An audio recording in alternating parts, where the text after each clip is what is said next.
Good morning to all of you. Class 8th, Subject Social Science, Chapter 9, The Making of the National Movements 1817 1947. Dear students, आप अपनी book का page number 117 निकालेंगे और वहाँ से हम पढ़ेंगे first point, Khilafat agitations and the non cooperation movement, खिलाफत आंदोलन और असहयोग आंदोलन. The Khilafat issue was one such cause. In 1920, the British imposed a harsh treaty on the Turkish Sultan और खिलाफिया. तो खिलाफत का मुद्दा इसी तरह का एक ज्वलंत मुद्दा था. 1920 में अंग्रेज़ों ने तुर्की के सुल्तान खलीफा पर बहुत सख्त संधि थोप दी थी. People were furious about this as they had been about the Jallianwala Massacre. Jallianwala Bagh हत्याकांड की तरह इस घटना पर भी भारत के लोगों में भारी गुस्सा था. Also, Indian Muslims were keen that the Khilafia be allowed to retain control over Muslim sacred places in the erstwhile Ottoman Empire. तो भारतीय मुसलमान ये भी चाहते थे कि पुराने ऑटोमन साम्राज्य में स्थित पवित्र मुस्लिम स्थानों पर खलीफा का नियंत्रण बना रहना चाहिए. The leaders of the Khilafat agitations, Muhammad Ali and Shaukat Ali, now wished to initiate a full-fledged non-cooperation movement. Gandhiji spotted their call and urged the Congress to campaign against Punjab wrongs, Jallianwala Massacre, the Khilafat wrong and demand Swaraj. तो खिलाफत आंदोलन के नेता मोहम्मद अली और शौकत अली अब एक सर्वव्यापी असहयोग आंदोलन शुरू करना चाहते थे. गांधी जी ने उनके आह्वान का समर्थन किया और कांग्रेस से आग्रह किया कि वह पंजाब में हुए अत्याचारों और खिलाफत के मामलों में हुए अत्याचार के विरुद्ध मिलकर अभियान चलाएं और स्वराज की मांग करें. The non cooperation movement gained momentum through 1921 to 22. Thousands of students left government-controlled schools and colleges.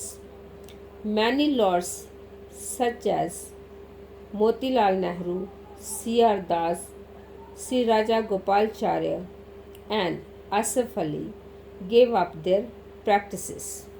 तो 1921 और 22 के दौरान असहयोग आंदोलन को और गति मिली. हजारों विद्यार्थियों ने सरकारी स्कूल कॉलेज छोड़ दिए. मोतीलाल नेहरू, C.R. दास, C. राजगोपालाचार्य और आसफ अली जैसे बहुत सारे वकीलों ने वकालत छोड़ दी. British titles were surrendered and legislator boycott. People lit public bonfires of Persian cloth. The imports of Persian cloth fell drastically between 1920 and 1922. But all this was merely the tip of the iceberg.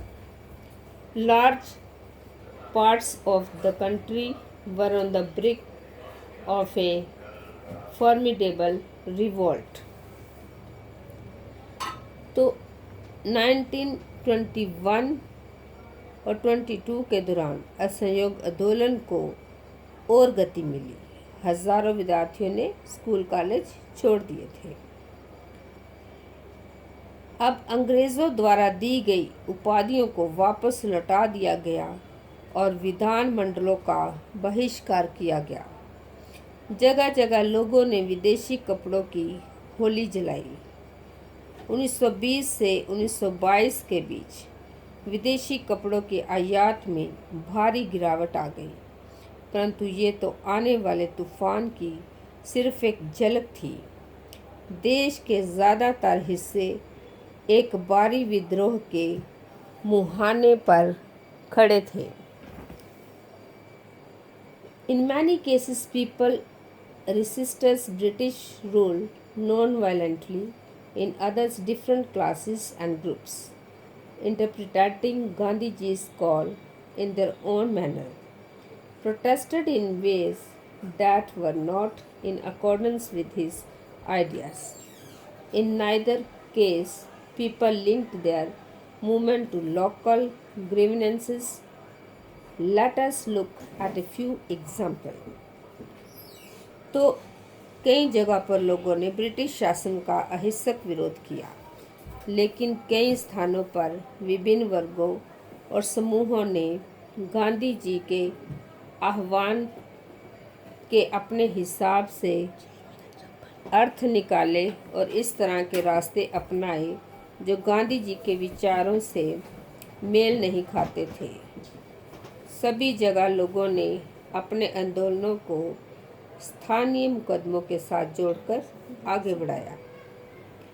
आइए ऐसे कुछ उदाहरण पर विचार करें। इन खेदा Gujarat, Patidar peasants organized non-violent campaigns against the high land revenue demand of the British. In coastal Andhra and interior Tamil Nadu, liquor shops were picked. In the Guntur districts of Andhra Pradesh, tribals and poor peasants staged a number of forest सत्याग्रह। तो खेड़ा गुजरात में पाटीदार किसानों ने अंग्रेज़ों द्वारा थोप दिए गए भारी लगान के खिलाफ अहिंसक अभियान चलाया।